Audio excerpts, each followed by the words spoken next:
Hello friends, welcome to mechanical tech Hindi. Friends, tyres and wheel series का ये part 28 है। अब इस सीरीज के 3 अलग अलग वीडियोस में मैंने ट्यूब टायर और ट्यूबलेस टायर को अलग अलग चीज़ों में आपस में कंपेयर करके आपको डिटेल में बताया था।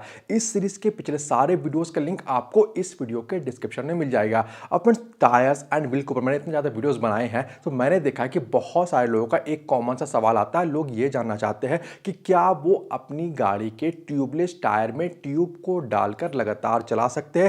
क्या ऐसा करना सेफ होता है, ऐसा करने से कोई नुकसान होता है कि नहीं होता है। तो इसी के बारे में आपको टेक्निकल रीजन के साथ आगे इस वीडियो में बताने वाला हूं। फायदा भी बताऊंगा और फायदा से ज्यादा जरूरी आपके लिए नुकसान को जानना है तो उसके बारे भी मैं आपको आगे बताने वाला हूं। वीडियो को पूरा देख के, और अगर अभी तक आपने चैनल को सब्सक्राइब नहीं किया तो प्लीज चैनल को सब्सक्राइब भी जरूर कर ले। अब फ्रेंड देखिए, पिछले वीडियो से मैंने ट्यूबलेस टायर का जो डिजाइन है, जो मटेरियल है, इन सब के बारे में आपको टेक्निकली बहुत कुछ बता चुका है। तो मैं आपका अभी क्या करने वाला हूं कि सीधा आपको पहले बताता हूं कि किन गाड़ियों में या किस तरह के टायर में, जो ट्यूबलेस टायर में, ट्यूब को डाल के चलाया जा सकता है।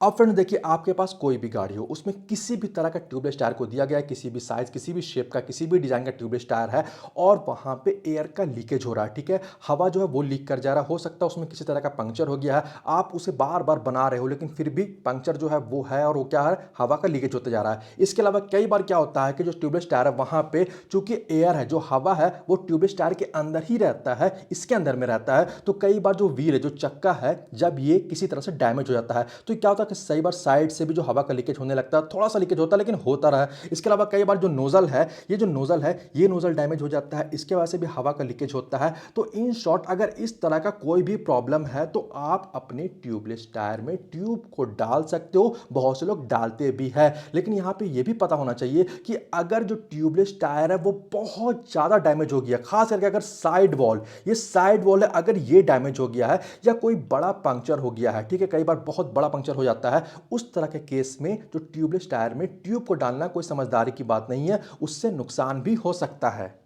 फ्रेंड्स, बहुत सारे लोग नो डाउट अपने ट्यूबलेस टायर में ट्यूब को डालते और सक्सेसफुली हजारों किलोमीटर तक अपनी गाड़ी को चला पाते हैं। ऐसा करते हैं, ये सच भी है। लेकिन इससे क्या क्या नुकसान हो सकता है, इसकी जानकारी बहुत से लोगों को बिल्कुल नहीं होती है। मैं आपको नुकसान के बारे में भी बता देता हूं ताकि आपको पूरी जानकारी हो जाए। तो देखिए, पॉइंट नंबर 1 तो ये है कि जब ट्यूबलेस टायर को मैन्युफैक्चर किया जाता है, चूंकि इनके अंदर में ट्यूब ओरिजिनली नहीं होता है, तो इनको जब डिजाइन और मैन्युफैक्चर किया जाता है तो ट्यूबलेस टायर का अंदर में एक इनर लाइनर को दिया जाता है ताकि एयर का लीकेज नहीं हो, हवा पास नहीं हो ट्यूबलेस टायर के अंदर से। और उस इनर लाइनर की वजह से क्या होता है कि जो ट्यूबलेस टायर है उसका जो अंदर का सरफेस है वो थोड़ा स्मूथ नहीं रहता, वो चिकना नहीं होता, वो थोड़ा रफ सरफेस होता है।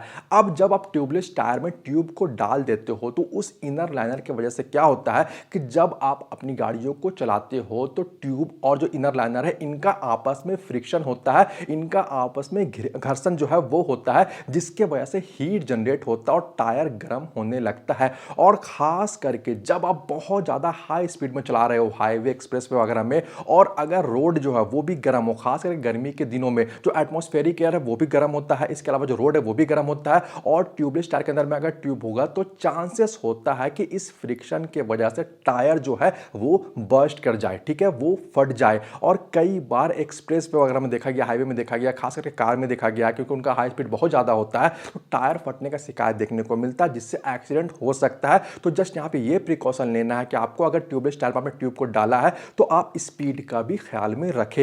एक और पॉइंट मैं आपको बताना चाहूंगा कि हर एक टायर, चाहे ट्यूब हो, ट्यूबलेस हो, किसी भी तरह का टायर हो, किसी भी गाड़ी का टायर हो, हर एक टायर की एक स्पीड रेटिंग होती है, यानी कि वो टायर कितने मैक्सिमम लोड के साथ, कितने मैक्सिमम स्पीड में बेहतर तरीके से रोड को पकड़ के चल सकता है। ठीक है, हर तरह के टायर की होती है। वैसे इसके ऊपर मैंने डिटेल वीडियो बनाया, अगर आपको नहीं पता तो उस वीडियो का लिंक मैं इस वीडियो के डिस्क्रिप्शन में दे दूंगा। अब अगर आपने ट्यूबलेस टायर में ट्यूब को डाल दिया है तो उससे क्या होता है कि जो स्पीड रेटिंग है वो गिर जाती है बहुत हद तक, क्योंकि इनर मटेरियल बढ़ जाता है टायर के अंदर में, जिसके वजह से क्या होता है कि बहुत हाई स्पीड में वॉबल का शिकायत देखने को मिलता है। हो सकता है कि आपकी अपनी गाड़ी जो है उसका कंट्रोल, जो हैंडलिंग है, जो स्टेबिलिटी है, वो उतना बेहतर नहीं हो। बहुत हाई स्पीड की मैं बात कर रहा हूं तो यहां पे प्रॉब्लम देखने को मिल सकता है आपको, स्टेबिलिटी कंट्रोल वगैरह का, ये बात का आप ख्याल रखें। इसके अलावा क्या है कि जब ट्यूबलेस टायर के अंदर में ट्यूब को डाल दिया जाता है तो गाड़ियों को चलाते समय जो टायर है, जब रोड पे चल रहा होता है, उस टाइम पे टायर का जो रोलिंग रेजिस्टेंस है वो बढ़ जाता है। टायर जो ट्यूबलेस टायर बिना ट्यूब के जितना फ्रीली रोड पे रोल कर पाता है, घूम पाता है और आगे बढ़ पाता है, उतना फ्रीली वो जब ट्यूबलेस टायर के अंदर में ट्यूब डाल दिया जाता है तो उतना फ्रीली वो रोल नहीं कर पाता है। जिससे नुकसान क्या होता है? जिससे नुकसान होता है माइलेज का ड्रॉप हो जाता है, क्योंकि कहीं ना कहीं इंजन को फिर ज्यादा पावर भेजना पड़ता है। और इस बात का जो अंदाजा तो बहुत से लोगों को होता नहीं है कि भाई इस वजह से भी माइलेज ड्रॉप हो सकता है। तो आप इस बात का ख्याल रखें, क्योंकि मटेरियल बढ़ गया, रोलिंग रेजिस्टेंस बढ़ गया है, तो क्या होता है कि माइलेज का भी शिकायत आपको देखने को मिल सकता है। और चूंकि ट्यूबलेस टायर के अंदर में इनर लाइनर होता है, तो वो क्या करता है कि बहुत हद तक ट्यूब को जो आपने डाला है उसे डैमेज भी करता है, जिससे कई बार देखा गया है कि बार बार ट्यूब को भी चेंज कराना पड़ता है, ट्यूब में पंक्चर निकल के आता है, एयर का लीकेज होता है, तो ये प्रॉब्लम भी देखने को मिल सकता है। तो फ्रेंड देखिए, हर एक चीज को, कोई भी पार्ट हो गाड़ियों का, छोटा से लेकर बड़ा पार्ट, हर एक चीज को एक प्रॉपर फंक्शन के लिए डिजाइन मैन्युफैक्चर किया जाता है। और जो ट्यूबलेस टायर है उसे डिजाइन किया जाता है बिना ट्यूब के चलाने के लिए। तो ये सारे प्रॉब्लम्स भी देखने को मिल सकते हैं। अब आते हैं हम लोग कंक्लूजन में कि क्या करना चाहिए और क्या नहीं करना चाहिए। तो देखिए, पॉइंट नंबर 1 मैं आपको बताना चाहूंगा, सिंपल सी बात तो ये है कि सक्सेसफुली भी है तो अगर आपके जो गाड़ी का टायर है वो बेहतर कंडीशन में, टायर नया ही है लेकिन एयर लीकेज हो जा रहा है, टायर बहुत ज्यादा चला नहीं, बहुत ज्यादा घिसा नहीं है, तो वहां पे आप ट्यूब को डालो, चलाओ, ठीक है, लेकिन जस्ट स्पीड का ख्याल रखिए। अगर आप वैसे राइडर या ड्राइवर जो बहुत हाई स्पीड में चलाते हैं तो फिर ट्यूबलेस टायर में आप ट्यूब को नहीं डलाएं। मैं आपको यह भी रिकमेंड करूंगा। और साथ ही अगर आपकी टायर का कंडीशन जो ट्यूबलेस वाला बहुत ज्यादा खत्म हो गया, मतलब बहुत ज्यादा फट गया, साइड वॉल बहुत ज्यादा डैमेज हो गया है, टायर बहुत ज्यादा घिस गया और आप उस चक्कर में कि टायर नहीं बदलना, उसके अंदर में ट्यूब डाल रहे हो, तो ये कोई फायदे वाली बात नहीं। उससे बेहतर तो यही होगा, सेफ्टी के लिहाज से भी बेहतर होगा कि आप ट्यूबलेस टायर को ही बदल दो। तो फ्रेंड्स, उम्मीद है कि इसके बारे में आपको इस वीडियो से अच्छी जानकारी मिल गई होगी। वीडियो अच्छा लगा हो तो वीडियो को लाइक और शेयर जरूर कर दे। वीडियो के बारे और चैनल के बारे में अपनी राय आप मुझे कमेंट करके जरूर बताएं। इसके अलावा अगर आप चैनल पर नए हो या अभी तक आपने चैनल को सब्सक्राइब नहीं किया तो प्लीज चैनल को सब्सक्राइब कर ले और बेल आइकन को भी दबा ले, ताकि आने वाली इंपॉर्टेंट वीडियोस के अपडेट आपको नोटिफिकेशन के थ्रू मिलते रहे। मिलते अगले वीडियो में। Thanks for watching this video. Good bye.